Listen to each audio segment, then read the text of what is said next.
I think if I hear you call me Becky one more time, six-pack, I'm gonna pop your tops. All six of them. Who are you?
Hey, this is Matt once again, and this is another request, a paid request from Gray to B. Thank you so much for that.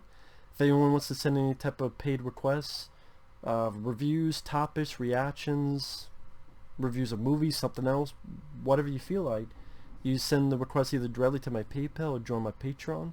Both links are down below in the info box. And this is for Sweeney Todd, which I forgot I had this DVD. I think it's one of those ones I picked up $1.88. I picked up long ago. I guess just to see what it's like. Tim Burton film with Johnny Depp. Sometimes I like their collaborations. Ed Wood, Sleepy Hollow.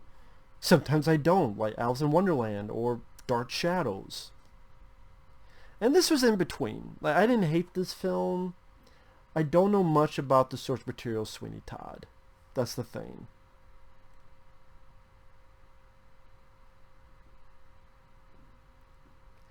So maybe that's a different way of me coming at this compared to others who did grow up with the story of Sweeney Todd. I knew of it. In fact, the first time I heard about it was, funny enough, in Jersey Girl with Kevin Smith, because Kevin Smith, that was a Ben Affleck film where Ben Affleck's daughter at the end wants a school play version of Sweeney Todd. And I'm like, oh, okay, so that's Sweeney Todd, okay. And it's one of those things where watching this is going to sound stupid, but it wouldn't be the first time. I would have liked this more if it wasn't a musical.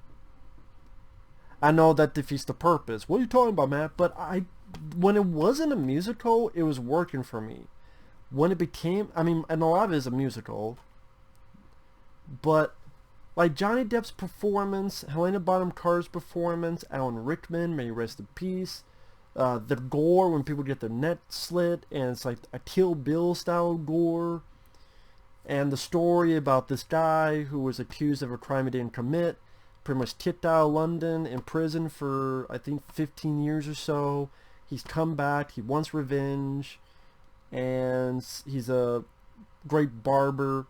He has these razors, old school razors, and he meets up with Helena Bonham Carter, who owns this meat pie place, and she makes, as she calls it, the worst pies of London.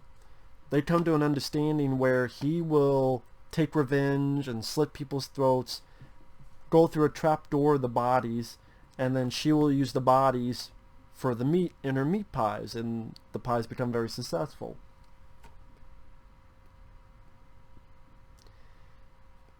And like I said, like, the story itself, the acting, even the look of the film, I don't mind the almost black and white look to this movie.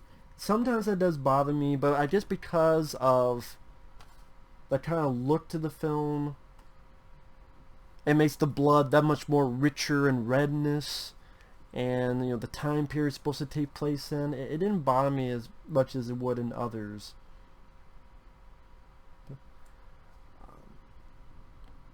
But again, like the songs, I know why I don't know much about Sweeney Todd, because if I did, I'd be like, these songs are not for me.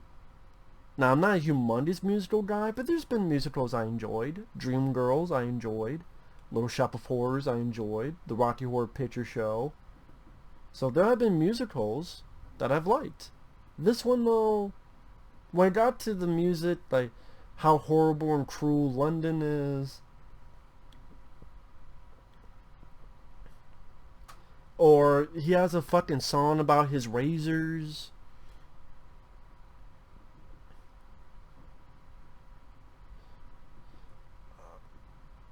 You have what are the songs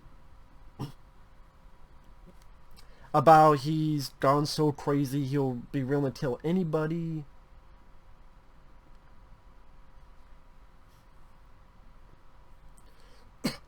The one song I didn't mind, speaking of that, I just referenced it, to be fair, was I Will Have Vengeance, I Will Have Salvation. About how I want you bleeders, which is an interesting way to put it. I want you bleeders. I guess that song I don't mind because of the state of mind of the character, and I thought Johnny Depp, he didn't do that bad of a job in that scene. But I don't know, I just... Damn. Got something caught in my throat.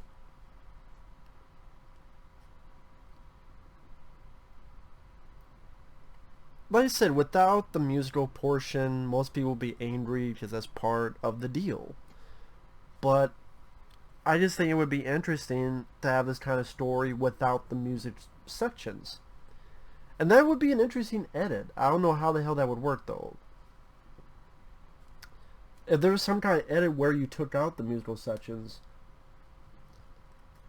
I don't know, again, just a lot of them just didn't work for me. And the more songs are just telling the plot.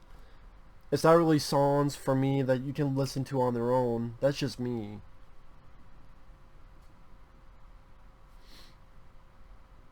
And maybe it's not even the plot portion that bothers me, because you just say that for Little Shop of Horrors, like talk about Skid Row. But I can still listen to Skid Row, or downtown, na na na na na, you go downtown, right on Skid Row, little shop of horrors. There's a fun beat to it, and I could get here though. I don't know what it is. I'm not a musical expert. Obviously, many people love it as a musical. I'm alone in that. It just I was getting into the story, and then I gotta wait for the musical portion. And that's why this film is over 2 hours long. I forget exactly what the running time for this was, but I swear it's over 2 hours. No, it's not. I lied. It's almost 2 hours, so I lied about that. Okay. It felt like over 2 hours. You do have other familiar faces. Like I said, Alan Rickman, he's our main bad guy. And he did do Sinister very well. Alan Rickman, very talented actor. May he rest in peace. Hans Gruber, he was great. And Robin Hood, Prince of Thieves. I almost said Men in Tights. Robin Hood, Prince of Thieves, he was great in. Quigley Down Under.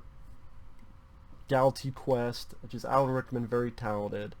And like I said, he did Sinister very well. Sacha Baron Cohen, for what kind of role he's supposed to play, he did fine. I'm not a Sacha Baron Cohen fan, but again, what he was supposed to do, where at first he's this over-the-top grandeur, trying to sell this elixir, that's one of the other few moments I didn't mind the music portion, where Johnny Depp gets the mixture and he sniffs, like, what is this? Smells like piss. This is piss. Piss with ink. I didn't mind that portion of it. And then Sacha Baron Cohen, when he talks with Johnny Depp man to man personally, he drops the act and he uses his own regular voice. I'm like, okay, that's a nice choice of the matter. I like I said, the actual killings, very bloody, red, gory, doesn't hold back on the R rating. The whole idea, I've heard of that idea. And there's been other films that are not Sweeney Todd that have done that idea too, perhaps stolen from that source material.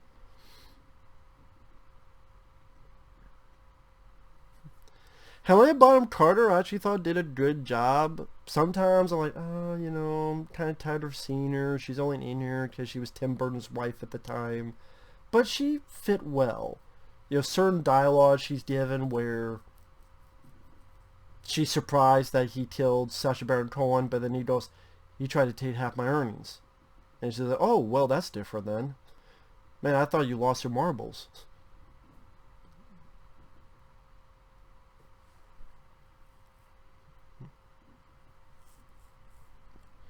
And you have a montage of his killings, and you see him get more and more obsessed with it. And then the tragic end of it all. Because by this point, like, he is the, quote, demon barber of Fleet Street. I mean, you say by the beginning of the film, the character was truly dead, at least soul-wise. And then by then, just waiting for his body to fall. So, like I said, as a movie, I didn't mind the idea, I didn't mind the gore, Johnny Depp's performance, I could definitely see the anger within the character, and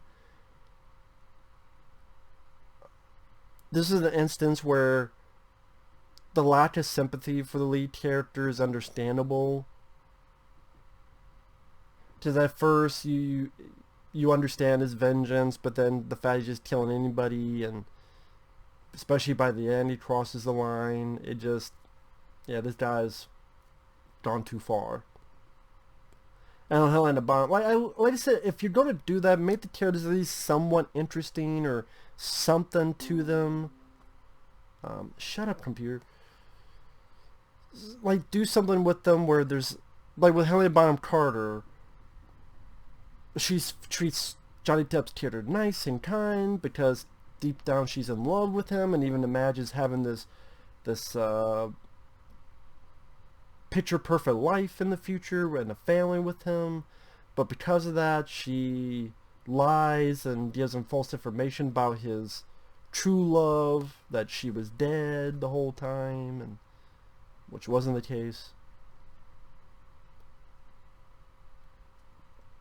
And you see that these characters, they do get their just desserts.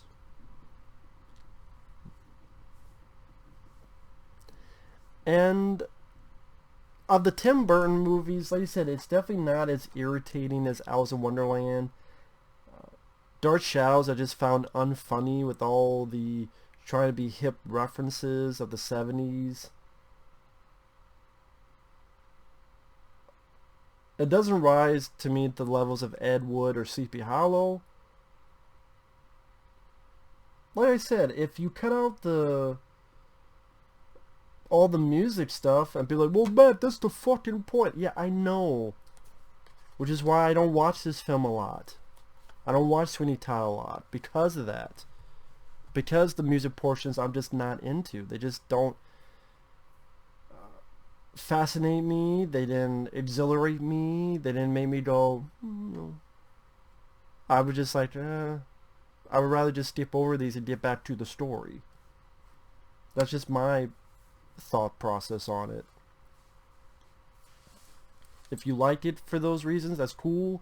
For me, I don't hate it because there's enough of it I liked about it, but like I said, because of the musical portions, I don't really go back to it. That's just me.